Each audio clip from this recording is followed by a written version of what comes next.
Hello and welcome back to Dry Conversations. I'm your host, Whitney Cowell. Joining me today is Will Jenkins. Hey, Will. Hey, how are you?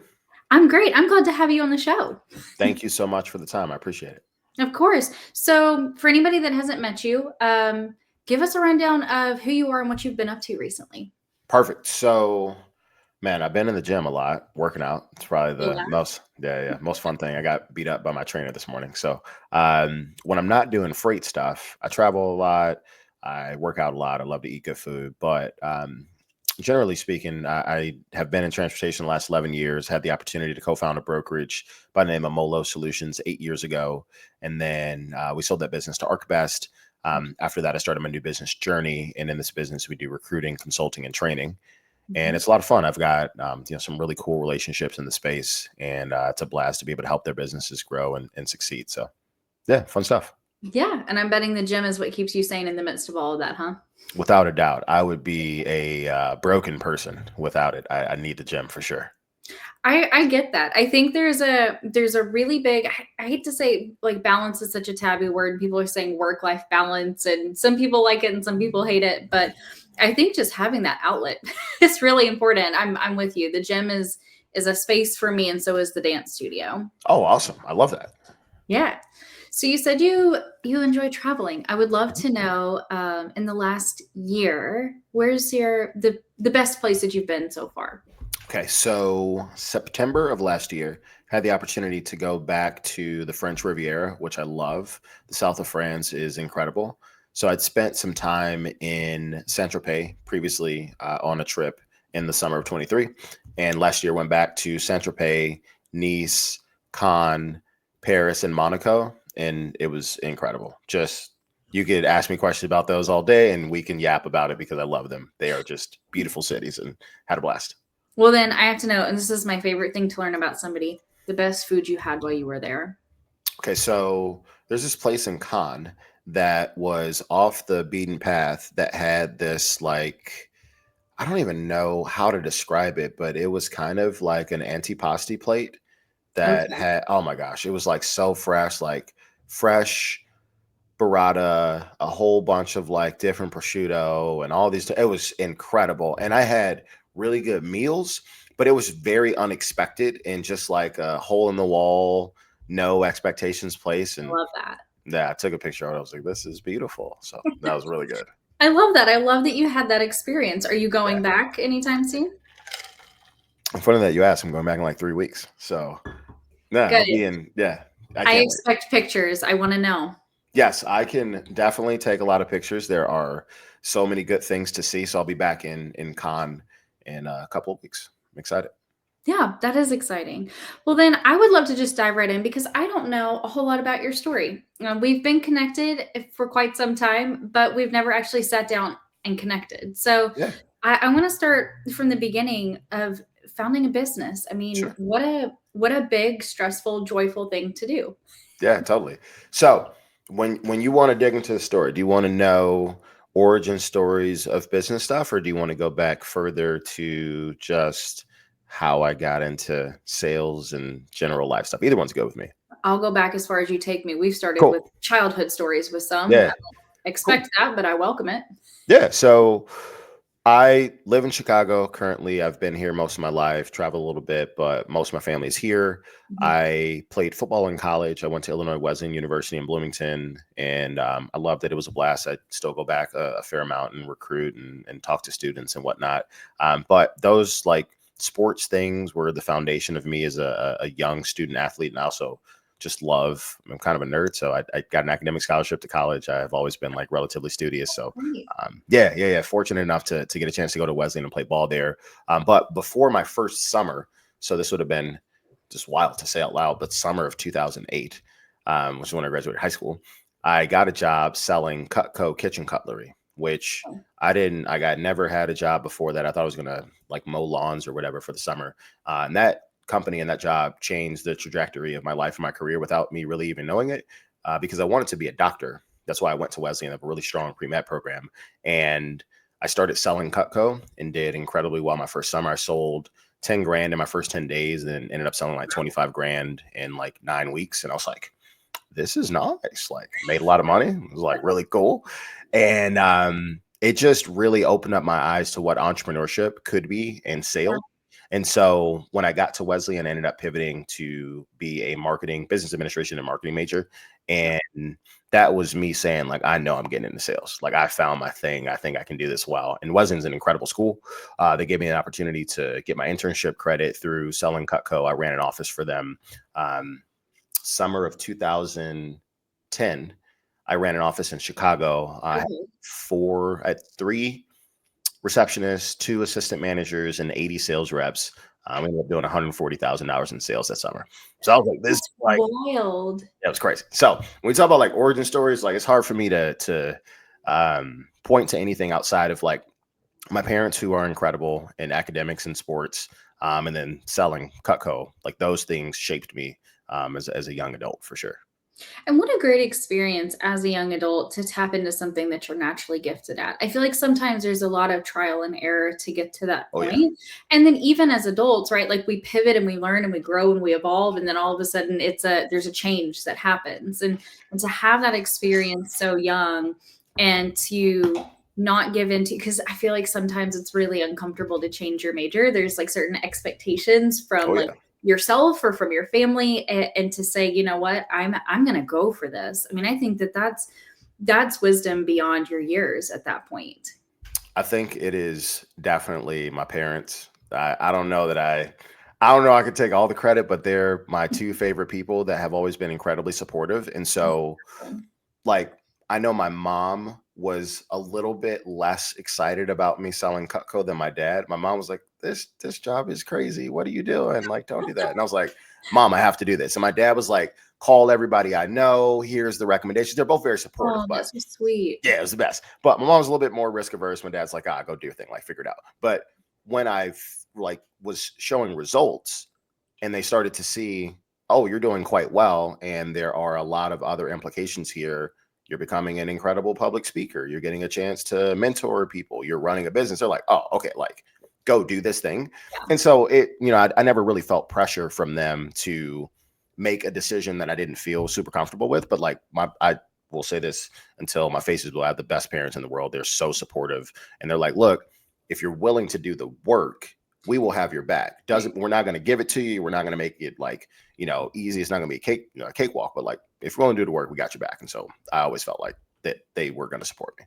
Yeah, I love that. And I've had a similar experience because I changed my major from physical therapy and into mass communications. And so I totally know what it is to have parents say, like, this isn't, we're not going to let you be dumb and support that. But like, if you're trying and you're pushing and you're exploring, then of course, like, we want you to do the thing that works best for you. And my mom was in sales and she was phenomenal. She's like, the top 3% in the country and like went on all the, President's Club things and stuff like that. So she, of course, was like, this is always a stable fallback Yeah. if you want it. And it just was not for me. But they, I think it's great to follow those kind of passions when you can, and to have wisdom while you're doing it, right? Of like, this is working, so I'm going to keep going. And that's obviously worked really well for you Yeah. moving into a more mature adulthood of the businesses you've started. Yep. It was certainly impactful. Yeah. So then you decided to branch out on your own. What happened? Why the change? Yep. So I had the opportunity to work at Coyote and I learned a ton there. So let me go back a bit. My first job out of college was with Kimberly Clark Professional. And then when I left Kimberly Clark Professional, a friend of mine who I used to sell Cutco with, which is crazy, was doing incredibly well at Coyote. And so got me a job or an interview there. And then I was like, oh, dude, like, thanks. And ended up doing really well. So I spent 3 years at Coyote, 2 years in carrier sales, and then 1 year managing a group of customer sales reps. And then I Okay. got recruited by Transport America to go over and be their director of business development. And there's a really cool opportunity. They owned assets. I'd come from the pure brokerage space, so I thought it'd be cool to learn. And then in April of 2017, had the opportunity to reconnect with some colleagues, and we started talking about what it would be like to start Molo. And I'm like, dude, I don't know, like I'll leave Transport America tomorrow. We can go do this thing. And so started working on the company in April of 17 and figured, worst case, we had a really cool story and it didn't work out and we could all go get like good jobs, other places afterwards. And Best case, we build a really cool company that we're able to successfully exit and, be able to make it a name in the space which it is today. So Yeah. I'm glad that we rolled the dice, but really it was like probably being 26 and kind of dumb and naive. And I'm not even gonna lie to you, like had no had no idea how hard it was going to be. Yeah. But maybe if we knew how hard it was going to be, we might have been a little bit more apprehensive. And I don't know, man, roll the dice. So glad that we did. What was hard about it? I've never started a business, so I'm curious, like, what were those hardships? What were those challenges for you? So in general, it's hard to cold start anything, and we'll speak about freight and brokerage just because it's like a crazy space. But taking something from an idea and then getting customers to pay you money for the service is just wild. It's Right. just like not easy to do. And so that within itself is challenging. None of us had done that before. And then you start to layer in the fact that there are tons of competitors that do the exact same thing. So you're constantly trying to find ways to differentiate yourself and change your messaging and be relevant to customers. And then the first couple of years as a broker, it's like no one knows who you are. You don't have credit. There's no brand recognition. There's all these things that are stacked against you. And if you're able to work through those things, you can do quite well. But it just was a battle. And as a young, 26, 27 year old, you're trying to figure out like all the answers. You're used to having somebody to go to. That's what it was like back in the day when you work at like a really big company. And now you're like, oh, you just have to figure it out. And so those Yeah. lessons in the moment are really hard, but I'm appreciative for them today because I've got to figure out stuff in my business now. And I'm like, oh, like I've done this before, right? Like it doesn't make it any easier, but like you've definitely seen it before. Yeah, you know you can do it and live to tell the tale. Correct. Yeah. So just a lot of uncertainty. And that's like kind of no different than life and going after new things. Oh, Like you just have to try to you do your best with the information you have to make the best decision, but yeah. it's part of the So game. how did you separate and not internalize those struggles? Because I think it's really easy to attach, like, this is failing, so I'm failing, now I'm a failure. How do you separate those things to have that, like, courage to keep going forward? I'm very big on different books that I've read and the way that I talk to myself, which was a process to get to. That's And important. so yeah, it's super important. So no, again, fortunate to have had the opportunity to sell Cutco. When I was selling Cutco, I had like really good mentors and people that were incredibly successful, and they introduced me to a couple of cool books. One of which is Think and Grow Rich by Napoleon Hill, and that is my favorite book I've ever read, like hands down. And I don't think I was old enough to conceptualize most of what it was talking about. It was like way over my head when I was like 19. But when I was 25, I started really, really reading and like listening. And I'm like, man, if all of these incredibly successful people have read this book and they do the things in this book to help them get to where they want to be, like, I don't know, I'm not rich. Like, I got to figure this thing out. Like, how do I go and like get myself ready for that? And so, to answer your question, like, a lot of the way I talk to myself mentally comes from understanding that like your subconscious mind has like a mind of its own. It's always going. And so, if you are unable to kind of wrangle that in and have some more positive self talk and think of things and go, okay, it's okay for it not to work, but I can't perpetually beat myself up. I had to learn that because I'm like, I want to go win. I'm incredibly competitive. So sometimes I would not be the nicest to myself. And that was like counterproductive. And so reading books like that and just like having those thoughts helped me understand, okay, this is tough now, but that doesn't mean it's going to be tough forever. Or like maybe you didn't perform the way you wanted to, but like, what did you learn and how do you go make sure that you can use those learning lessons in the future?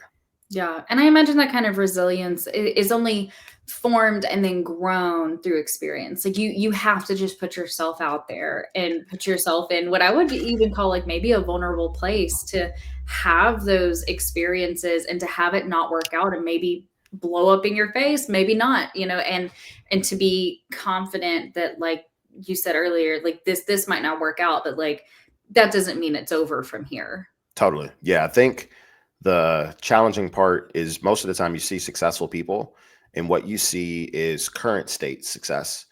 Yep. You are not meeting them as they're still figuring it out. And it's sometimes hard to just conceptualize like, oh my gosh, like they got it.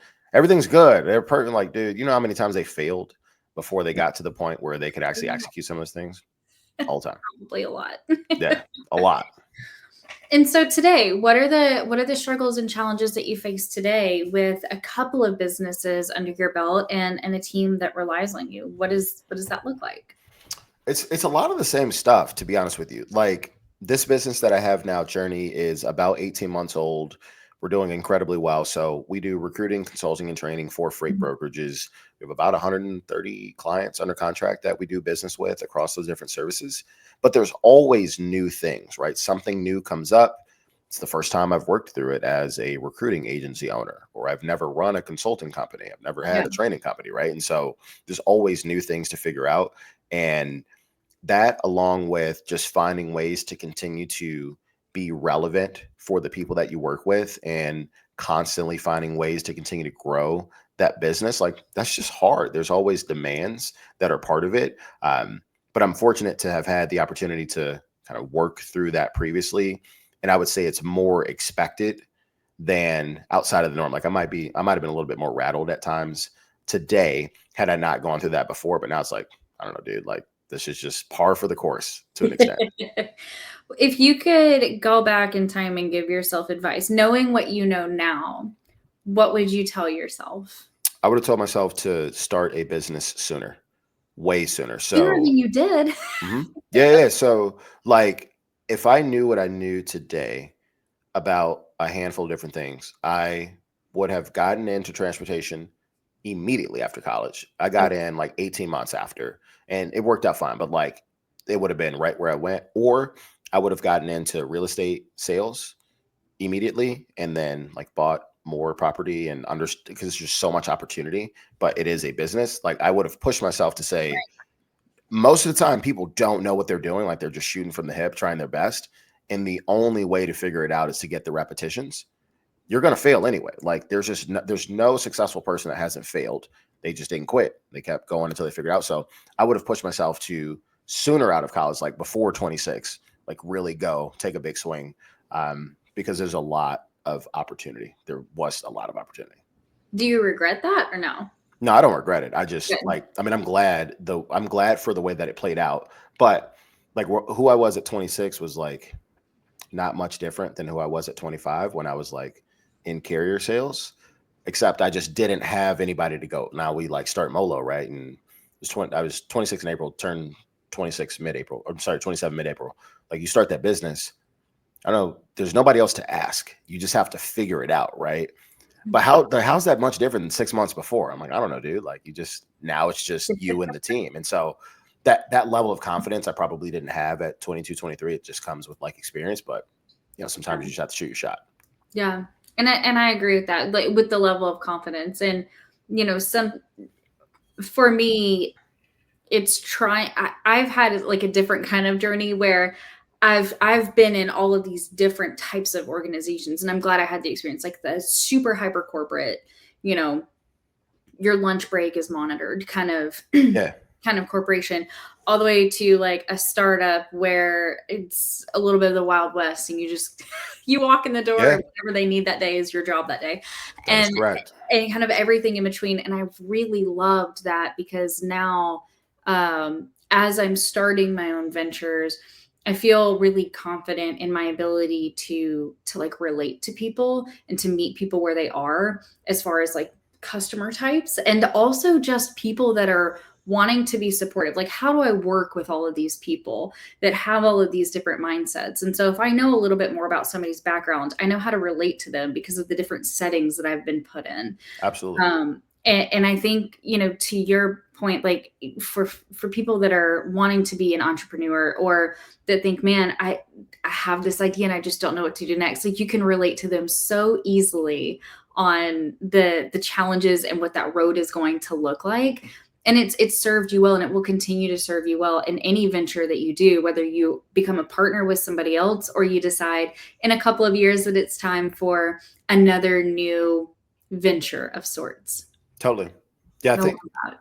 I think something that I've had conversations with other entrepreneurs or people that may be wanting to get into it. One of the questions I typically get asked is like, what's the hardest part, or how do you know you were ready? And it's all the hardest part and you're never ready. And so with that information in mind, like, you might as well just start, because you'll never get the time back. Like, time is going to keep going, does not care, is like not emotional. Like, 24 hours, you get them, it's going to keep going. So you might as well just give it a try, because you'll figure it out along the way, as long as you don't quit. Like, it's just something that I think is typically the hardest part to absorb, is like knowing you won't have all the answers. That is really scary. It is. I mean, that's a big blow to an ego, and if you've never been in that situation before, that can be a really tough one to, talk yourself into, like, let's buck Oh up and yeah. move on. Like, you don't know, figure it out, go at asking for help. That can be really especially if you're like, this is like, I feel like I should know this, and then you don't, and you have to go figure it out. And sometimes, like, even your own research, you still have to find a mentor or ask help from somebody. That's not comfortable for a lot of It's people. not. Yeah, it's definitely not. Have you had to do that, or when did you have to do that in your experience? So I think it's super common during all phases of entrepreneurship to have to ask questions, because there are so many good people with experiences that I don't have, that I'm able to learn from Yeah. in what I built today, and what we've worked on in the past. And that helps expedite the learning process. Mhm. I love talking to professionals that are like killer at sales, people that are really, really good in whatever space that they're in, like operators of businesses that have done it for years, because a lot of those things will translate from business to business. Like, you might not be running a freight brokerage, but you have a successful business that you've had for quite some time. There's some concepts that translate. And so I just love to learn. I have no problem like admitting that I don't know a lot of things. And so that, to me, I think has helped me accelerate faster. So I'm like, dude, like, there's no ego in it. Like, what that person has built is incredible. How do I find ways to absorb some of that? But it happened. I mean, for me, it happens like every week, right? Like, those first 18 months of me running a recruiting agency, I've never run a consulting company or a training company. I'm like, I don't know, just figure it out. Ask a lot of questions. So for anybody that's feeling uptight or high strung about what they're doing, talk to Will about how to get a little bit more zen I, and just let it go. number one tip: go to the gym. It'll help you relax a little bit, or find some kind of activity that gets your blood flowing. Some that definitely helps me chill. So, and you mentioned the gym. Okay, so Yeah. making time for your life outside of work while also building a business. I feel like I hear different answers all the time of like, no, you have to go all in, the rest of your life gets put on hold. Some people say like slow and steady so that I don't lose myself in the process. And I'm wondering what your stance is on that. So what I'm going to say is going to sound like I'm talking out of both sides of my mouth, but it's true. So if there are things that make you feel whole as a person, you must attend to those. Otherwise, you will not Mhm. be successful in any part of your life. That's just a fact, right? If you're an entrepreneur and you have something that you really, really love, like, I don't know, maybe you're creative and you love to paint and art, right? Or maybe you like love to travel or go out to eat, or maybe it's fitness, whatever it is. If you stop doing those things and you want to keep building, whether it's your career or your business, at some point you're going to get burnt out because you stopped attending to the other things. But here's what I mean by like talking out of both sides of my mouth: there's like no such thing as work life balance, because at different times your work and your life will demand different things, and Yeah. that's totally okay. There are times where you may be at work less, which allows you to do more things that you enjoy. And there will be times where you're at work more, where you have to do less of the other stuff. You should never stop doing all of either, because you will get burnt out. Like, you need them to feed each other. But some days I have more stuff to do. I still get my workout in, whether it's 30 minutes or 90. Like, we're going to do something, because I'm going to fall off the train otherwise. But there are also some times where like I might be able to do multiple or do like more of something in a week. I don't believe in work-life balance, because I think it's a misnomer for like this perfect 50-50. Like, that's just not a thing. No, it's not. And I love your take on it because I feel very similarly where some days it's my lunch break and that means I'm just going to get my 30 minutes, 15 there, 15 back, 30 while I'm there, and it is what it is. We'll go hard. And then there are other days where I can go in the morning, and then I do ballet. That's the thing that, like, it just gives me a total sense of control, and I don't Yeah. have to talk to anyone. I Yeah, love it's that. nice. And then so and then I'll do that at night, and that's a full hour and a half. And I love the days where I get to just go all in. But yeah, it's not every day, and it's not every like season. Some months are just busier and harder than others, and that's okay. But I'm such an advocate of finding hobbies, and hobbies don't necessarily have to be like really time intensive. Like if you love to crochet, that's amazing. Yeah, You should take time to do, even if you're sitting on a call, that's something that you could do just at totally. the desk. But I think that if our identity becomes our work, to me, that's dangerous territory. Because then when things go awry, I'm so attached to it that I can't separate out, and like the facts and the feelings get a little muddy. Totally. I have said it a long time. I think if your cup isn't full individually, you're not going to be able to succeed in whatever you're doing from like a career perspective, and you need to attend to both. It's okay to know that like both at times are going to get a little bit more, a little bit less, but it shouldn't be zero. Like that is not sustainable. Right. Right. It's not. And then I don't think 50-50 is either. I think that's a pie in the sky kind of dream. Very much so. It's not a real thing. It's just not. Well, you mentioned some of the books. We're coming up on time. So I would love recommendations. I'm a bookworm, and Great. I would love to have just a list of books to go look at. So if you don't mind sharing some of your favorites. I got you. So I have some of my favorite books behind me. So before I Yes. grab, you got any type that you want that you're thinking about, or I'm gonna just grab like two that I love. Just two that you love. I'll read just about anything. Okay. So As long as it's in English. I struggle with the ones that are not. yeah, that's fair.